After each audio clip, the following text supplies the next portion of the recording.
lost his job, and for 6 months he's not able to get any other job. Then about 25% of whatever he has contributed is paid. That's one instance. The second instance is if he retires from service for whatever reason, either he has attained the age of retirement or medically he is considered unable to work again, and then kind of compulsory retirement.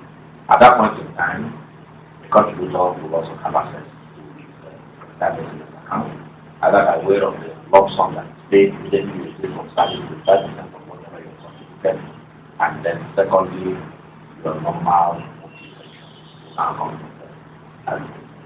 So, what is the program withdrawal? The program withdrawal is actually the one that comes at the time of retirement. At the time of retirement, we need to work out what your monthly pension is likely to be.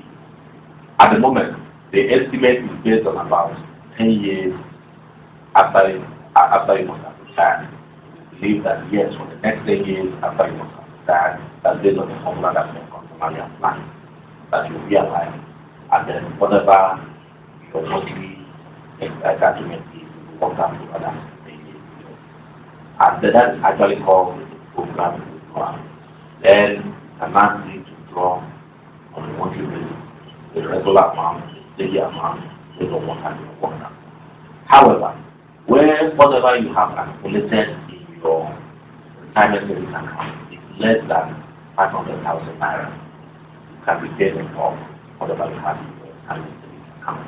But it's only for those who have more than 500,000 that can access or have the benefit of the program. What is the age of retirement? Is there any stated in Yes, the law? age of retirement is stated in the Act as 50 years. That's the minimum age for retirement. Then, but if your employer has an alternative, which means that of your employer is longer or further than 50 years, then that of your employer holds. For example, in a single service, they have two conditions: either after 5 years of service, or probably when the person has the age of 60. That is the age of retirement for civil servants. In private organizations, it varies. Some retire the staff probably at the age of 55, at the age of 60, or even less. But the minimum recognized by the Act is the age of 60. So what about public service, like the higher institutions? Then they are all under public service. They are under civil servants. I categorize all of them as civil servants. Universities and the rest of them, they are all public servants. And I believe that they have adopted that 5 years of service or an attainment of the age of 60. Judges are different because their own is already taken care of by the constitution of the federal government. Yeah. Then how is the scheme regulated? Well, we have a regulator, and the regulator is the National Pension Commission called PENCOM. They are the regulator, and they have the law, Pension Reform Act of 2004, backing them up. And apart from that, we have various regulations, rules and regulations to guide the operation of the scheme, and of course the operators too. By the operators, I mean the PFA, Pension Fund Administrators, and the PFC, the Pension Fund Custodians. So PENCOM is actually the regulator, and they have all the relevant laws to guide them. Yes. So who is the pension fund administrator, and what is the difference between a PFA and a PFC? The pension fund administrator, just as you say, is a company set up, a private company set up to administer and manage pension assets, duly appointed by PENCOM and duly licensed by PENCOM.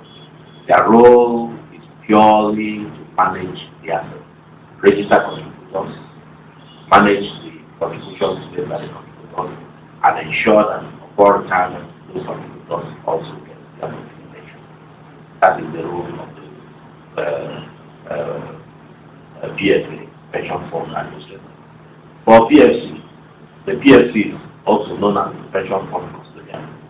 They are also registered by pension at PENCOM, and their role is actually to take custody of those pension assets that the fund has contributed, either by way of property, cash, and interest. And a pension fund custodian must always be attached to the bank, because there's no way you can play that role without having the fallback of the bank.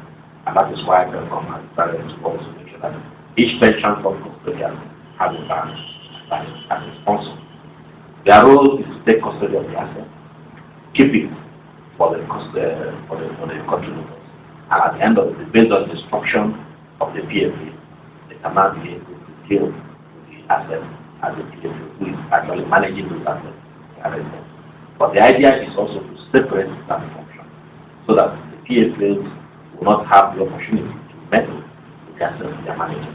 There must be a separation, checks and balances, so that we cannot go back to what used to be achieved when we had before the introduction of the constitutional pensions.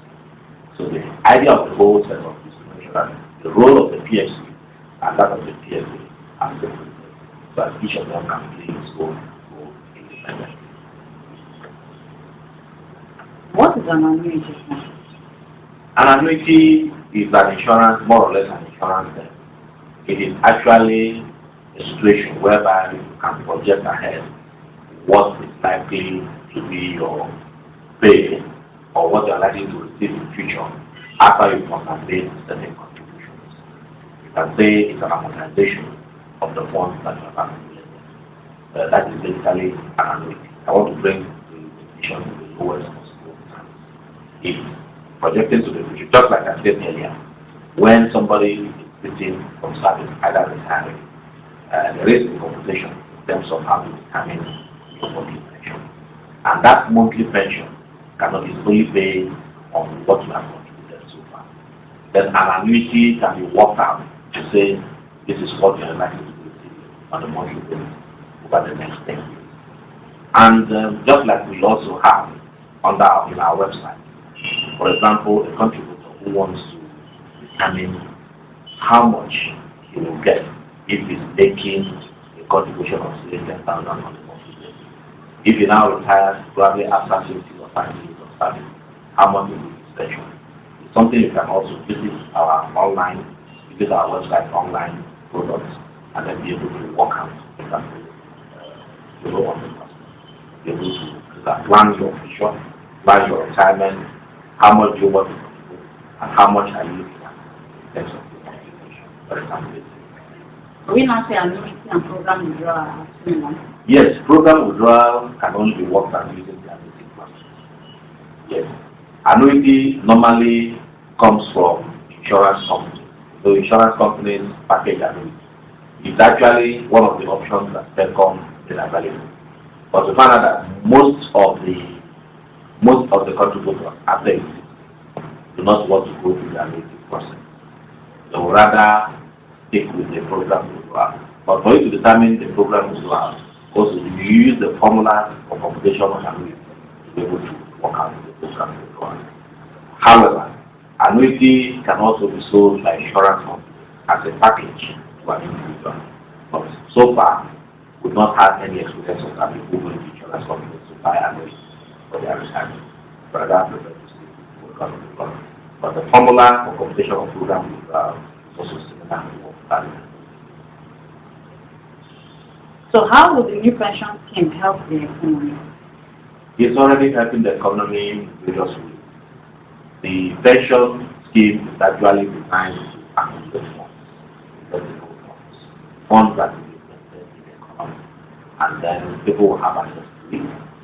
Investors, business organizations will have access to those funds, and the funds will be used to develop their business areas, power, mobile power for the people, and a lot of investment opportunities. Even companies, corporate organizations can also access pension funds by way of funds and be able to be able to generate money.